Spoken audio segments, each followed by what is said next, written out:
Making sure that your child continues to learn during this time is very important. Just because schools are closed, that doesn't mean that learning has to stop. And here today to talk about the importance of keeping your child learning during this time, we have Katie Maple, who is willing to join us through Skype. Thank you so much for joining us.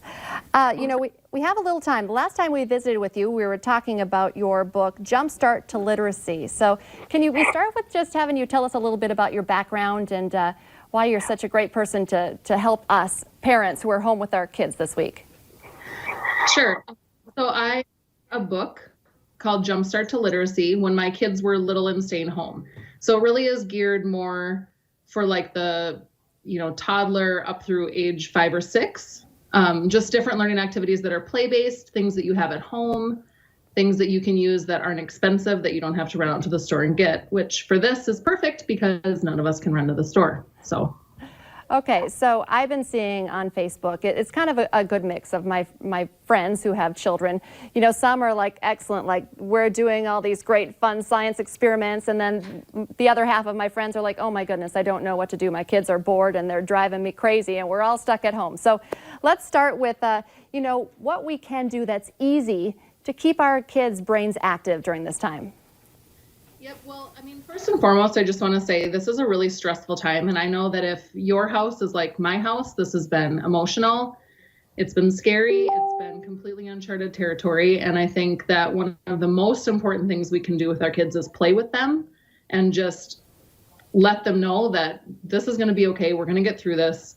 Go outside, and things like that. When you get tired of that, or when you need a little break from that and you want a little more structure in your day, because I know that makes the day go quicker, there are some fun things that you can do at home that just help with literacy and math. Something that I really like to do with my kids is a scavenger hunt. So I just made this. I'll try and hold it up. Well, you can't really see it, but there's a paper with just letters on it. And what you could do, depending on your child's level, is you could say, I want you to go find something that starts with the O, an ah sound, and bring it back and put it on the paper. And then I want you to find something that has the f sound for F.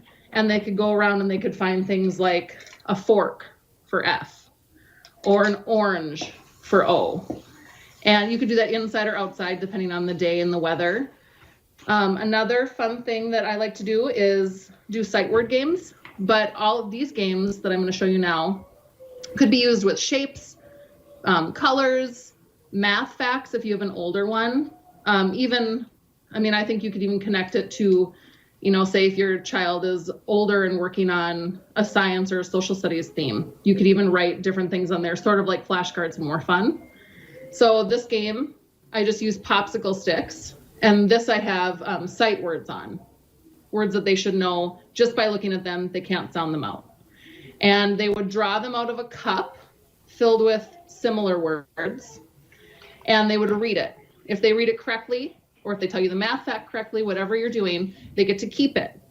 If they get this one that says, oh snap, then they have to put all their sticks back.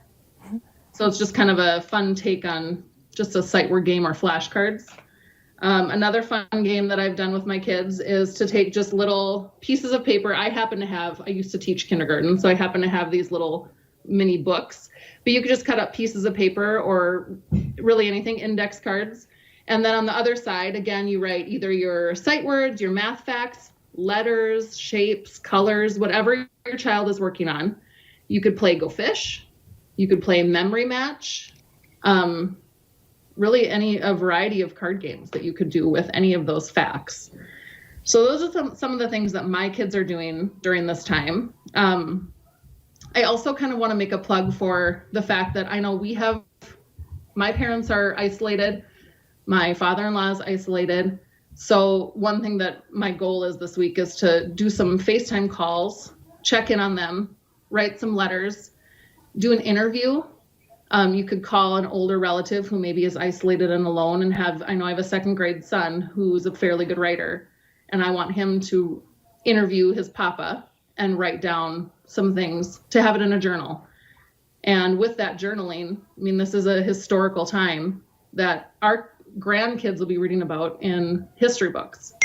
And so to have your kids journal and write down, even if it's just a couple sentences a day, I mean, none of these activities need to take an entire day. You're not filling a school day. You're just giving little bits of learning and little bits of breaks for your screen time and for your play. Katie, those are great ideas. I think I'm going to use all of them, and it works for a range of ages as well.